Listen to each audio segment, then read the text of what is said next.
dihasilkan tapi juga dan yang Bapak kemudian akan dihasilkan. Bahasa saya yang Bapak. Terima kasih adik yang telah memohon terangkan. Jadi sebelum melanjutkan ke materi lainnya, sini Bapak nanti terlebih dahulu. Veronica Utan, ada Bu. Yantis, ada Ibu. Amelia, ada Ibu. Lydia Jelaus, ada Ibu. Rizka, ada Ibu. Scholastica, ada Ibu. Yohana Clara, ada Ibu. Paula, ada Ibu. Dari pada pagi ini Ibu akan memberikan layanan tentang employability skill. Apakah adik-adik sudah mengetahui apa arti employability skill? Jadi adik-adik benar apa yang sudah adik-adik jawab. Jadi di sini Ibu ingin yang pertama itu tentang pengertian employability skill. Di mana employability skill itu adalah keterampilan kerja. Jadi di sini keterampilan kerja itu adalah kemampuan dan atribut. Jadi atribut di sini itu adalah perlengkapan yang dibutuhkan seseorang agar mudah diterima dalam suatu dunia kerja. Dan juga kemampuan ini bukan hanya sekedar keahlian teknis, tetapi ini juga spesifik pada suatu bidang pekerjaan, tetapi juga mencakup kemampuan personal, interpersonal dan juga soft skill yang penting untuk berinteraksi dan juga bekerja efektif dalam lingkungan profesional. Dan di sini juga ada tujuan dari keterampilan kerja, di mana yang pertama itu adalah memahami definisi dan pentingnya employability skill.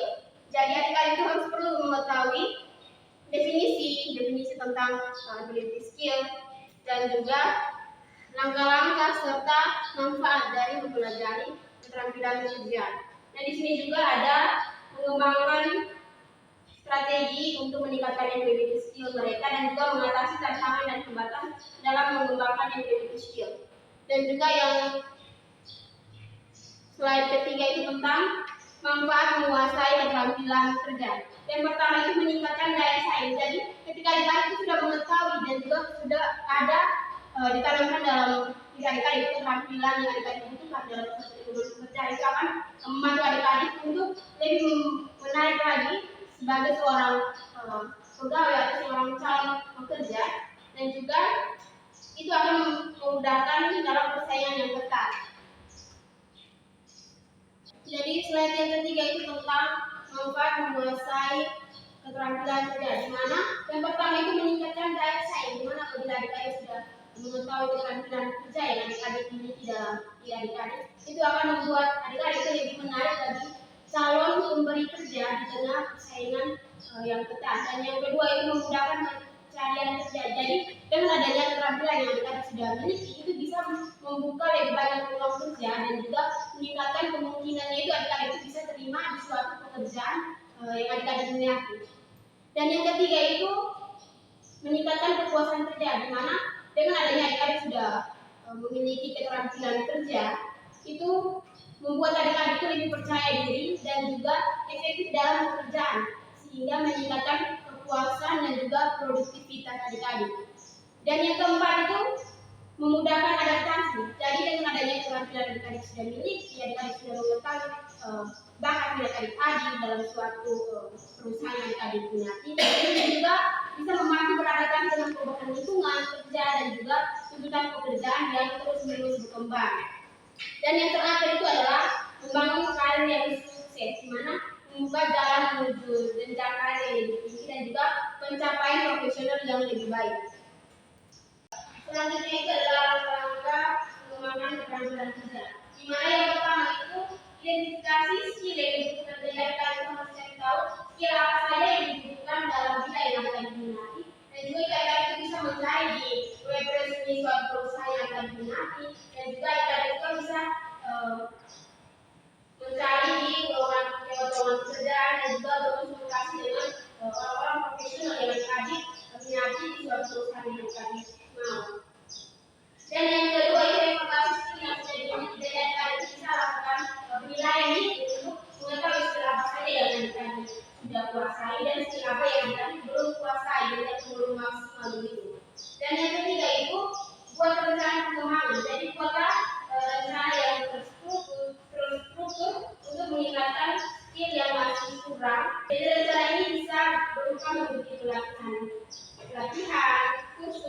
membaca buku atau mengikuti kegiatan ekstrakurikuler dan juga yang ekstrakurikuler yang relevan. Dan yang keempat itu praktis secara konsisten. Jadi adik-adik itu jangan hanya mempelajari teori saja, tetapi adik-adik itu harus mempraktikkan skill yang adik-adik miliki secara konsisten dalam kehidupan sehari-hari atau dalam dunia nyata. Jadi ini contohnya itu seperti aktif berpartisipasi dalam kegiatan kelompok, berdiskusi, menangani konflik dan juga bisa melatih kemampuan komunikasi adik-adik. Dan yang kelima itu cari feedback atau evaluasi. Jadi adik-adik bisa meminta pendapat dari orang sekitar adik-adik sehingga adik-adik bisa mengetahui kelemahan adik-adik atau juga evaluasi tentang pengembangan adik-adik yang skill yang adik-adik sudah miliki, sehingga itu bisa memberikan kemajuan dan juga menyesuaikan rencana dengan pengambilan keterampilan kerja adik-adik. Selanjutnya itu tantangan dan hambatan dalam keterampilan kerja. Jadi yang pertama itu kurangnya kesempatan praktis. Jadi mungkin dalam suatu lingkungan pekerjaan ketika adik-adik ingin bekerja di suatu lowongan kerja yang akan diminati, mungkin itu kekurangan dalam kesempatan praktis, di mana kesempatan untuk mempraktikkan skill di lingkungan yang nyata itu terbatas. Dan yang kedua itu kurangnya feedback yang konstruktif. Jadi sulit untuk mendapatkan respon atau tanggapan masukan dari orang sekitar tentang penampilan yang dimiliki. Dan yang ketiga itu kurangnya motivasi dan konsisten. Jadi ketika adik-adik tidak memiliki motivasi dalam adik-adik, mungkin adik-adik itu kesulitan dalam keterampilan kerja dan juga konsisten. Jadi cuma saja adik-adik itu memiliki keterampilan kerja, tetapi adik-adik itu tidak konsisten dalam menjalani hal tersebut. Setelah itu, yang terakhir itu ketakutan dan kegagalan, di mana ketakutan dan kegagalan itu dapat menghalang upaya untuk mencoba hal-hal baru, karena mungkin adik-adik itu takut untuk mencoba hal-hal yang mungkin adik-adik sudah merasa gagal. Dan itu mungkin salah satu tantangan dan hambatan dalam keterampilan kerja. Sebelum melanjutkan ke solusi dalam keterampilan kerja, mungkin sini aku akan memberikan sedikit. Mungkin adik-adik bisa bangun.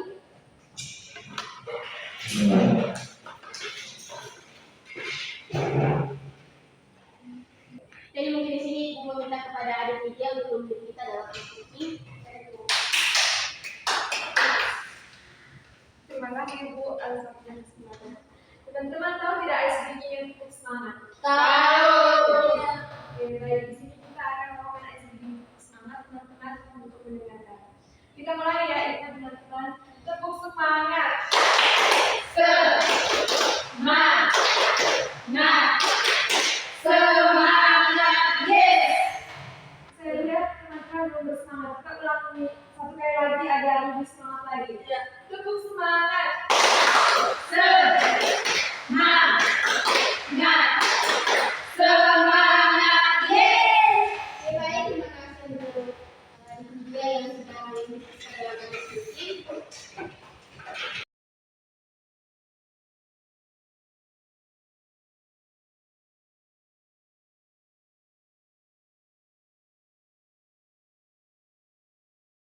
Selanjutnya kita masuk ke solusi mengatasi tantangan. Yang pertama itu memanfaatkan kesempatan yang ada. Jadi adik-adik itu bisa cari kesempatan untuk mempraktikkan skill melalui kegiatan ekstrakurikuler, magang atau pekerjaan sewaktu sehingga bisa memanfaatkan adik-adik yang dibutuhkan dalam dunia pekerjaan. Yang kedua itu cari mentor atau role model, di mana adik-adik itu bisa mencari orang yang sudah sukses di bidang yang mereka minati sehingga bisa meminta bimbingan atau nasihat, sehingga adik-adik itu bisa mengevaluasi keterampilan yang adik-adik miliki sehingga berdasarkan adik-adik memulai bekerja di suatu bidang yang adik-adik minati. Adik-adik itu bisa, adik-adik itu sudah ada bekal, sudah tahu tentang informasi-informasi atau jalan keluar mengenai. Yang kedua itu cari mentor atau role model, di mana adik-adik itu bisa cari orang yang sudah sukses di bidang yang adik-adik minati dan juga bisa meminta bimbingan atau nasihat terkait keterampilan yang adik-adik miliki. Dan yang ketiga itu bergabung dengan komunitas, di mana adik-adik itu bisa bergabung dengan komunitas atau organisasi yang relevan untuk berjejaring dan belajar dari orang lain. Jadi yang terakhir itu membangun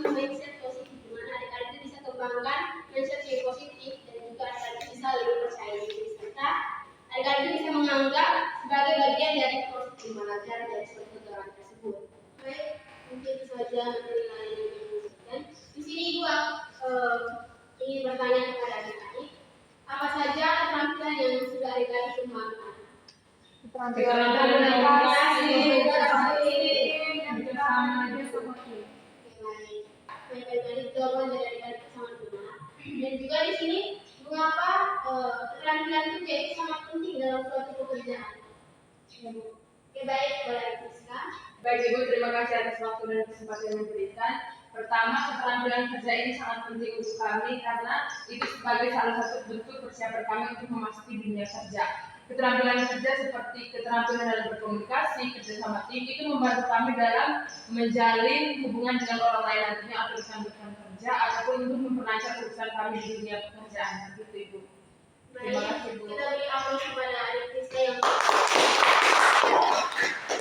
baik tadi dari materi yang sudah Ibu berikan dan juga dari jawaban yang tadi sudah menjawab. Di sini Ibu bisa simpulkan dari materi layanan sekolah kita ini. Jadi, employability skill itu adalah sangat penting untuk kesuksesan karir di masa depan.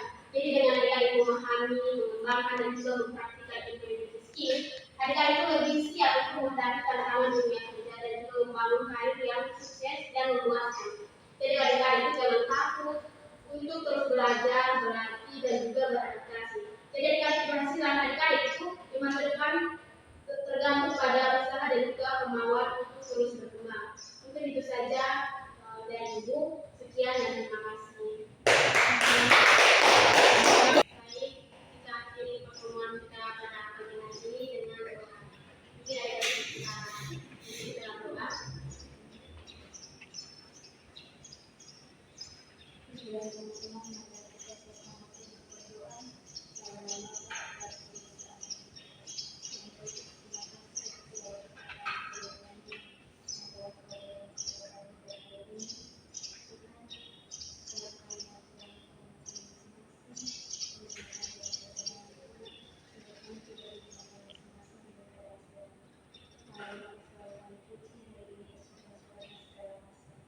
Amin.